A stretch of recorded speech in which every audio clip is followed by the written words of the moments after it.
নমস্কাৰ সকলোকে স্বাগতম জনাইছো আসাম কেৰিয়াৰ পইণ্ট ইউটিউব চেনেলটোলৈ। তো বন্ধুসকল আজিৰ ভিডিঅ'টোত আমি আপোনালোকৰ আগন্তুক অনুষ্ঠিত হ'ব লগা এপিএছচি গ্ৰেড 4 পৰীক্ষাৰ বাবে সহায়ক হোৱাকৈ আসাম জিকেৰ আৰু এটা নতুন ক্লাছ লৈছো। তো এই ক্লাছটোত আমি আসাম জিকেৰ কেইটামান মোষ্ট ইম্পৰ্টেণ্ট কুৱেশ্যন চাম যিকেইটা আপোনালোকৰ আগন্তুক পৰীক্ষাৰ বাবে অতিকৈ হেল্পফুল হ'ব। সেয়েহে আপোনালোকে ভিডিঅ'টো স্কিপ নকৰিব আৰু শেষলৈকে চাই থাকিব। আৰু এটা কথা ইয়াতে আপোনালোকক জনাই থওঁ, আমি আপোনালোকৰ এপিএছচি গ্ৰেড 4 কাৰণে কিছুমান পিডিএফ বনাইছো যিবিলাক ক্লাছ 6, 7 আৰু 8 ৰ কিতাপ আছে। সেই কিতাপবিলাক পঢ়ি আমি এই পিডিএফ বিলাক আপোনালোকৰ বাবে বনাইছো। তো যদি আপোনালোকৰ পিডিএফ খিনি লাগে আমাক এই নম্বৰটোত হোৱাটছএপত মেছেজ কৰিব।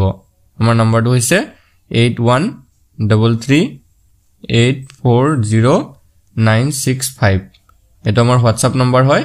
ইয়াতে আপোনালোকে হোৱাটছএপত এটা মেছেজ দি জনাই দিব যে এপিএছচি গ্ৰেড 4 ৰ পিডিএফ খিনি লাগে। তো কেৱল 79ত আমি আপোনালোক গোটেইখিনি সাবজেক্টৰ পিডিএফ পঠাই দিম। ঠিক আছে। সো এতিয়া আমি বেছি দেৰি নকৰো, কোৱেশ্যনখিনি চাওঁ। ফাৰ্স্ট কোৱেশ্যনটো কি দিছে, অসমৰ প্ৰথম মহিলা বিশ্ববিদ্যালয়খন ক'ত স্থাপন কৰা হৈছিল? Where was the first women's university in Assam established?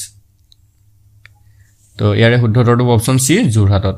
ঠিক আছে, যোৰহাটত 2013 চনত অসমৰ প্ৰথমখন মহিলা বিশ্ববিদ্যালয় স্থাপন কৰা হৈছিল।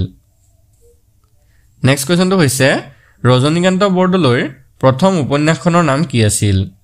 What was the name of the first novel by Rajanikanta Bordoloi? Rajanikanta বৰদলৈৰ প্ৰথম উপন্যাসখন কি আছিল? তো এটো হ'ব অপচন বি, মিৰি জীয়ৰী।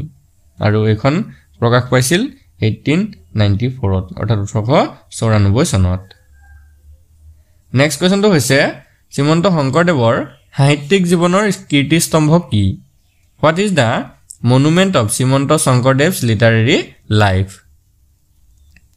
তো ইয়াৰে শুদ্ধ উত্তৰটো অপচন এ, কীৰ্তন ঘোষা। তো এটো সকলোৱে আমি জানিব লাগে যে শ্ৰীমন্ত শংকৰদেৱৰ সাহিত্যিক জীৱনৰ কীৰ্তিস্তম্ভ হৈছে কীৰ্তন ঘোষা। নেক্সট কোৱেশ্যন, অসমৰ স্কটলেণ্ড বুলি কোনখন ঠাইক জনা যায়? Which place is known as Scotland in Assam? তো এটা এখন হৈছে অপচন ডি, হাফলং। হাফলঙক অসমৰ স্কটলেণ্ড বুলিও জনা যায়। নেক্সট কোৱেশ্যন, অসমৰ প্ৰথম বেচৰকাৰী মহাবিদ্যালয়খনৰ নাম কি? What is the name of the first private college in Assam? তো ইয়াৰে শুদ্ধ উত্তৰটো option B, Jagannath Barooah college, Jorhat. তো এইখন হৈছে অসমৰ প্ৰথমখন বেচৰকাৰী মহাবিদ্যালয়। পিছৰ প্ৰশ্নটো হৈছে অৰ্জুন বঁটা লাভ কৰা প্ৰথম গৰাকী অসমীয়া কোন আছিল? Who was the first Assamese to receive the Arjun Award? তো ইয়াৰে কাৰেক্ট আনসাৰটো অপচন বি, ভোগেশ্বৰ বৰুৱা। মনত ৰাখি থব, ভোগেশ্বৰ বৰুৱা আছিল প্ৰথমজন ব্যক্তি যিয়ে অসমৰ পৰা অৰ্জুন বঁটা লাভ কৰিছিল। আৰু তেখেতে অৰ্জুন বঁটা লাভ কৰিছিলে 1966ত। ঠিক আছে, 1966 চনত। নেক্সট কুৱেশ্যন, কিমান চনত গোপীনাথ বৰদলৈক ভাৰত ৰত্ন বঁটাৰে সন্মানিত কৰা হৈছিল? In which year was the Gopinath Bordoloi awarded the Bharat Ratna?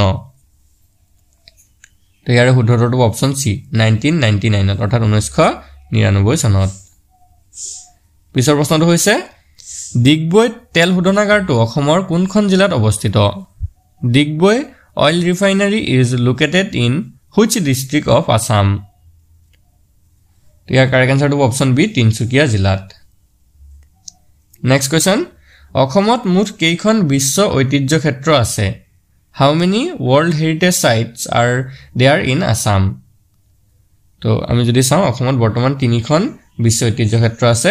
আৰু সেইখন হৈছে, এখন হৈছে কাজিৰঙা ৰাষ্ট্ৰীয় উদ্যান, এখন হৈছে মানাহ ৰাষ্ট্ৰীয় উদ্যান, আৰু এখন হৈছে চৰাইদেউৰ মৈদামসমূহ। নেক্সট কুৱেশ্যন, কাজিৰঙা ৰাষ্ট্ৰীয় উদ্যানক কেতিয়া বিশ্ব ঐতিহ্য ক্ষেত্ৰৰ তালিকাত অন্তৰ্ভুক্ত কৰা হৈছিল? When was Kaziranga National Park included in the World Heritage List? তো ইয়াৰে শুদ্ধ উত্তৰটো অপচন বি, 1985ত, অৰ্থাৎ 1985 চনত। নেক্সট কুৱেশ্যনটো দিছে মানাহ ৰাষ্ট্ৰীয় উদ্যানক কেতিয়া বিশ্ব ঐতিহ্য ক্ষেত্ৰৰ তালিকাত অন্তৰ্ভুক্ত কৰা হৈছিল? When was Manas National Park included in the World Heritage List? তো এইটো 1985 হ'ব, অপচন এটো হ'ব শুদ্ধ উত্তৰ। নেক্সট প্ৰশ্নটো হৈছে 2011 চনৰ সমীক্ষা মতে অসমৰ মুঠ জনসংখ্যাৰ কিমান শতাংশ মানুহে গাঁৱত বাস কৰে?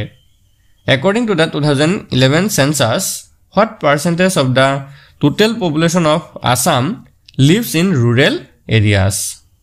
তো 2011 চনৰ মতে যেহেতু সুধিছে ইয়াৰ ভিতৰত শুদ্ধটো অপচন এ 86% অৰ্থাৎ 86% লোকে গাঁৱত বাস কৰে পিছৰ প্ৰশ্নটো হৈছে ফুলগুৰিৰ ধাৱা কেতিয়া সংঘটিত হৈছিল When did the Phulguri dhaba take place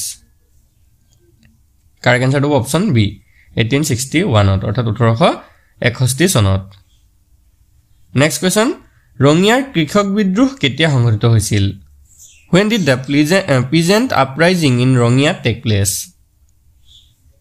তো ইয়াৰে শুদ্ধটো অপচন সি 1893 অৰ্থাৎ 1893 চনত নেক্সট কোৱেশ্চনটো হৈছে অসমত 1857 চনৰ বিদ্ৰোহত কোনে নেতৃত্ব দিছিল Who led the 1857 uprising in Assam? তো ইয়াৰে শুদ্ধটো অপচন ডি মনিৰাম দেৱানী মনত ৰাখিব 1857 চনৰ যেটো সিপাহী বিদ্ৰোহ আছিল অসমত তাৰ নেতৃত্ব দিছিলে মনিৰাম দেৱানী নেক্সট কোৱেশ্চনটো দিছে অসমৰ বাহিৰে ব্ৰহ্মপুত্ৰ নদী ভাৰতৰ আন কোনখন ৰাজ্যৰ মাজেৰে পাৰ হৈ যায় Apart from Assam the Brahmaputra river passes through which other state of India তো এইখন হ'ব অপচন এ অৰুণাচল প্ৰদেশৰ মাজেৰে নেক্সট কোৱেশ্চন প্ৰথম অসমীয়া ডাবিং কৰা ছবিখনৰ নাম কি তো এই কোৱেশ্চনটো মই আপোনালোকৰ বাবে ৰাখিছো এই কোৱেশ্চনটোৰ আনসাৰ আপোনালোকে কমেন্টত জনাব ঠিক আছে What is the name of the first Assamese dubbed film ঠিক আছে প্ৰথম অসমীয়া ডাবিং কৰা ছবিখন কোনখন হয় প্ৰতিধ্বনি নে অনিৰ্বাণ নে পুবেৰণ নে ভাগ্য সো এই কোৱেশ্চনটোৰ আনসাৰটো আপোনালোকে কমেন্টত জনাব ঠিক আছে নেক্সট কোৱেশ্চনটো চাও হৰাইঘাটৰ যুদ্ধত মুগলৰ সেনাপতি কোন আছিল Who was the Mughal commander at the Battle of Saraighat তো ইয়াৰে শুদ্ধটো অপচন এ ৰাম সিংহ তো হৰাইঘাটৰ যুদ্ধত মুগল সকলৰ সেনাপতি আছিল ৰাম সিংহ আৰু হৰাইঘাটৰ যুদ্ধত আমাৰ আহোম সকলৰ যিজন সেনাপতি তেওঁ আছিল লাচিত বৰফুকন নেক্সট কোৱেশ্চন অসমৰ সৰ্বোচ্চ অসামৰিক বঁটাটোৰ নাম কি What is the name of the highest civilian award in Assam তো এটো হ'ব অপচন বি অসম বৈভৱ হৈছে অসমৰ সৰ্বোচ্চ অসামৰিক বঁটা নেক্সট কোৱেশ্চনটো দিছে অসম ক্ৰিকেট এছ'চিয়েশ্যন কোন চনত গঠন হৈছিল in which year was the Assam cricket association form তো ইয়াৰে যেটো শুদ্ধতৰ হেতু হ'ব অপচন বি 1948 চনৰ 30 নৱেম্বৰত ঠিক আছে চনটো ইম্পৰ্টেন্ট হয় তাৰিখটো ভালকে মনত ৰাখি থব নেক্সট আৰু এটো লাষ্ট কোৱেশ্চন হয় বুৰিয়াৰ হাদু কিমান চনত প্ৰথম প্ৰকাশ হৈছিল in which year was the story of বুৰিয়াই ফাৰ্ষ্ট পাবলিশ তো ইয়াৰে যেটো শুদ্ধতৰ হেতু হৈছে অপচন বি 1911 চনত তো আজিৰ ভিডিওত আমি এই কেটামান কোৱেশ্চন আলোচনা কৰিলো আৰু কোৱেশ্চন কেটা কিন্তু ইম্পৰ্টেন্ট হয় এই কাৰণে কোৱেশ্চন কেটা আপোনালোকে মনত ৰাখি থব আৰু যদি আপোনালোকে পিডিএফ খিনি ল'ব বিচাৰে কাৰণ অলৰেডি বহুতে লৈ কিনে হেগিনিৰ পৰা পঢ়ি আছে তো আপোনালোকে যদি ল'ব বিচাৰে আমাক এই নম্বৰটোত হোৱাটছএপত মেছেজ কৰিব আমাৰ নম্বৰটো হৈছে 8133840965 এটা আমাৰ হোৱাটছএপ নম্বৰ হয় ইয়াতে আপোনালোকে মেছেজ দি বা এই নম্বৰটোত আপোনালোকে জিপিএছ এই নম্বৰটোত যদি কেৱল 79 পে কৰি স্ক্ৰিনশ্বটটো আমাক হোৱাটছএপত পঠাই দিয়ে আমি লগে লগে আপোনালোকক এপিএসসি গ্ৰেড 4 গুটেখিনি সাবজেক্টৰ পিডিএফ পঠাই দিম ধন্যবাদ